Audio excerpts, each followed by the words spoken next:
Bill. Yes. What year car is this and make and model? That's a 1961 Chrysler Newport. Each year is unique. They actually had something different, which is not like what we do today. But let's say in 1960, the taillights were up in the upper area where my backup lights are. But in 62, they took away the fins entirely. So from year to year, they would actually change quite a bit of the car. The lens is quite large. It goes right from the top right to the bottom, so it was probably yay big. Oh, so it was quite, wow. Yeah, quite a good size. So this year had the round lenses too. Yeah, only and the taillights are, they wrap around. So Bill, were there any changes in the Chryslers over the 3-year period or so? Yes, actually there were. Starting in 1960, the way that the headlights would go was straight across, and then in 61 and 62, they wound up canting them, so they wind up at an angle. That actually is a really cool look that I really appreciate about my car when you first see it coming at you head on. How about the dome, as you call it? Oh, the Astrodome. Yeah, that was the dashboard. Again, those same 3 years, 60, 61, and 62. And again, with the Astrodome dashboard, what was neat was you had your different gauges in 3D because they like appearing in the dome. But in addition, they didn't really have any room for a blinker. So what they do is they have the blinker mounted on the dashboard. So you would flip a switch on the dashboard to go right and left. And then when you cut the wheel, it would get a cancel signal and it would snap back.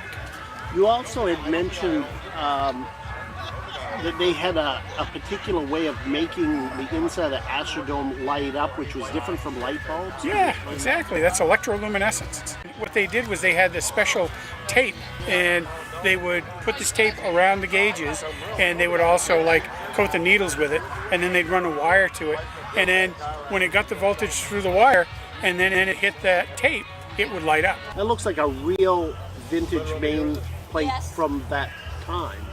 Yeah. Comment on that? Sure, absolutely. Yeah, one of the things that the state has allowed us to do is we can certainly run our antique auto plates, or we have the option to run a plate that's of the actual vintage of your car. My dad has been a license plate collector all his life.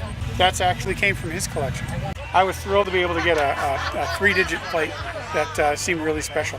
Is this year a Chrysler product, or is this a Dodge? Or that Astrodome only existed for Chrysler. For Chrysler. It's a Chrysler only. Yeah. And this one is the Chrysler.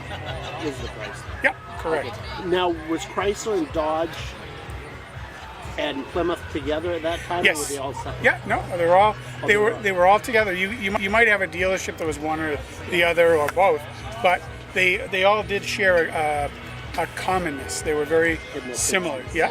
As a matter of fact, if you go to some of the Canadian models, they actually mix it up where you might have a Dodge on the outside, and on the inside you might have a Plymouth interior. So they have funny names from. They call it a plodge. How did you guys acquire the car? Well, I looked for it for quite a while. I knew I wanted a 61 Chrysler something. I wasn't quite sure what, because I knew all the models were very similar. The only difference really across the different models for Chrysler. The bottom of the line was the Newport, then you had the Windsor next, then you had the New Yorker, and then you had the 300. So I kind of figured I was either looking for a Windsor or a Newport. So I bought it in Minnesota, and the guy's dad had owned it in Arizona, and then giving it to him when he passed on, and I think most of its life it was driven and then stored out in Arizona, and then taken by the son back to his home state, and then I bought it from him.